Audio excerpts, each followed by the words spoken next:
नमस्कार दोस्तों, stock market के चैंपियन चैनल में आप सबका स्वागत है। दोस्तों, आपने इंडिया के जो सबसे बड़े इन्वेस्टर है वो है राकेश झुंझुनवाला। एंड दोस्तों उन्होंने एक छोटी कंपनी के अंदर निवेश किया। एंड दोस्तों उसी के साथ साथ उस कंपनी को यहाँ पे काफी ज्यादा बढ़िया टारगेट्स मिल चुके हैं। तो दोस्तों देखेंगे उस कंपनी का नाम क्या है, वो कंपनी काम क्या करती है, कंपनी के बिजनेस फंडामेंटल बैलेंस शीट। दोस्तों क्या आपने भी इस कंपनी के अंदर निवेश करना चाहिए या नहीं करना चाहिए, वो सब हम आज के इस वीडियो में पूरा proper point two point discussion करने वाले। लेकिन दोस्तों आपको एक बात जरूर कहना चाहूंगा, अगर आपने ये वीडियो बीच में छोड़ दिया, अगर आपने ये वीडियो स्किप कर दिया, तो दोस्तों आपका यहाँ पे वीडियो देख के कुछ भी फायदा नहीं होने वाला। एंड दोस्तों आपका आधा अधूरा आपका जो नॉलेज है वो आपको कहीं पे कुछ भी काम नहीं आने वाला। दोस्तों मेक श्योर आपने वीडियो इन तक देखना बिल्कुल भी नहीं भूलना चाहिए। तो चलिए दोस्तों बढ़ते हैं हमारे आज के टॉपिक की तरफ। तो सबसे पहले अगर देखा जाए दोस्तों कंपनी के प्राइस के बारे में, तो अप्रोक्सीमेटली 1,551 रुपीज दोस्तों अभी कंपनी की करंट मार्केट प्राइस चल रही है। दोस्तों आज के दिन यहाँ पे हमें कंपनी में लगभग 3% की गिरावट होते हुए देखने को मिल चुकी थी। लेकिन दोस्तों हम कुछ मार्केट में एक दिन के लिए या 2 दिन के लिए, 1 महीने के लिए नहीं है। हम दोस्तों मार्केट में सालाना साल रहने के लिए हम दोस्तों मार्केट में हमेशा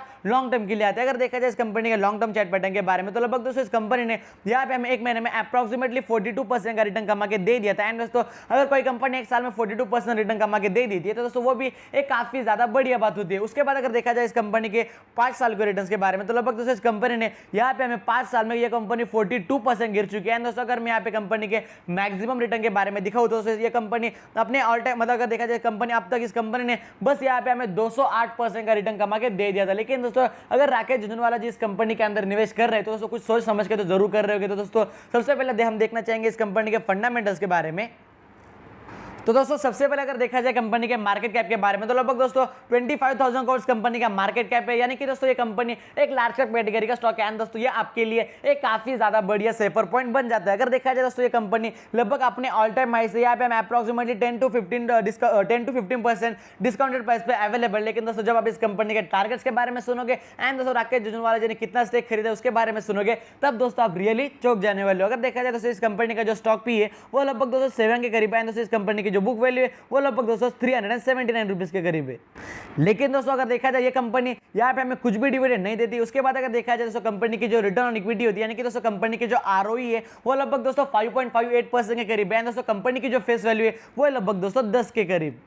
तो दोस्तों उसके बाद अगर देखा जाए कंपनी के रेवेन्यू के बारे में कि कंपनी अपने जो सेल्स है वो कंपनी कैसा ग्रो कर रही है, वो भी तो देखना एक सबसे ज्यादा मेन बात होती है। अगर देखा जाए दोस्तों कंपनी की बस प्राइस बढ़ रही है, लेकिन दोस्तों कंपनी के जो सेल्स है वो कुछ बढ़ ही नहीं रहे, तो दोस्तों वो तो एक काफी ज्यादा बड़ी नेगेटिव पॉइंट हो जाएगी। तो देखा जाए कंपनी के रेवेन्यू के बारे में, तो लगभग दोस्तों 2014 में जो कंपनी का रेवेन्यू था वो था लगभग 39,000 करोड़। उसके बाद 43, उसके बाद 44, 41, उसके बाद 47, 49। सो वही कंपनी का जो टोटल रेवेन्यू है वो लगभग दोस्तों यहाँ पे हमें 69,000 रुपीज इन करोड़ तक जाते हुए, माफ करना, ये 69,000 रुपीज इन करोड़ तक जाते हुए देखने को मिल चुके हैं। दोस्तों कंपनी अपना जो सेल्स है वो कंपनी यहाँ पे काफी ज्यादा शानदार तरीके से कंसिस्टेंटली बढ़ा रही है। उसके बाद अगर देखा जाए दोस्तों कंपनी, अगर आप पूछ रहे हो सर जो कंपनी के जो सेल्स है वो रफली कितने बढ़ चुके होंगे, तो लगभग दोस्तों कंपनी के जो सेल्स है वो इस साल लगभग 24% बढ़ चुके थे। कंपनी का जो प्रॉफिट है वो इस साल लगभग यहाँ पे हमें 293% से बढ़ते हुए देखने को मिल चुका था, जो काफी ज्यादा बढ़िया बात होती है। उसके बाद अगर देखा जाए कंपनी का जो स्टॉक सीएजीआर है वो 46% बढ़ चुका था। एंड दोस्तों कंपनी की जो रिटर्न ऑन इक्विटी होती है वो लगभग यहाँ पे हमें 6% से बढ़ते हुए देखने को मिल चुके थे। लेकिन दोस्तों प्लीज आपने वीडियो एंड तक देखना बिल्कुल भी नहीं भूलना चाहिए।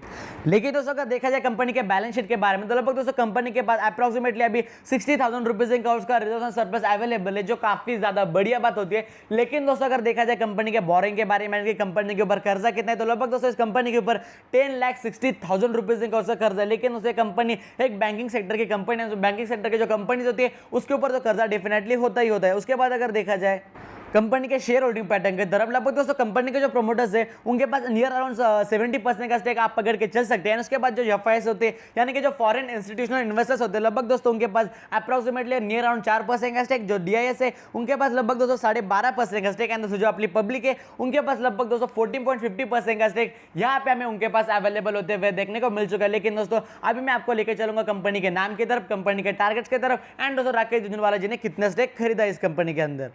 तो दोस्तों कंपनी का जो नाम है वो आपके स्क्रीन के सामने आ चुका होगा। दोस्तों कंपनी का जो नाम है वो है दोस्तों कैनरा बैंक लिमिटेड। दोस्तों कंपनी अगर देखा जाए पीएसयू बैंक करेंगे, दोस्तों पब्लिक सेक्टर से कंपनी बिलोंग करती है। कोई प्राइवेट बैंक नहीं बल्कि पब्लिक बैंक है। दोस्तों कंपनी का जो नाम है वो है दोस्तों कैनरा बैंक लिमिटेड। एंड दोस्तों अभी मैं आपके साथ शेयर करना चाहूंगा कंपनी को क्या टारगेट्स मिल चुके हैं।